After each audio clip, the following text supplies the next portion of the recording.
রথের আর মাত্র একদিন বাকি। ভগবান জগন্নাথ, বলরাম আর সুভদ্রা রথে চড়ে মাসির বাড়ি যাবেন।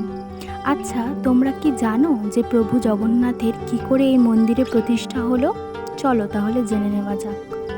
পদ্মপুরাণ অনুসারে মালব দেশের রাজা ইন্দ্রদ্যুম্ন বিষ্ণুর ভক্ত ছিলেন। তিনি একদিন স্বপ্নে ভগবান বিষ্ণুর দর্শন পান এবং তিনি একটি বিশেষ স্থানে তার মন্দির প্রতিষ্ঠার নির্দেশ দেন।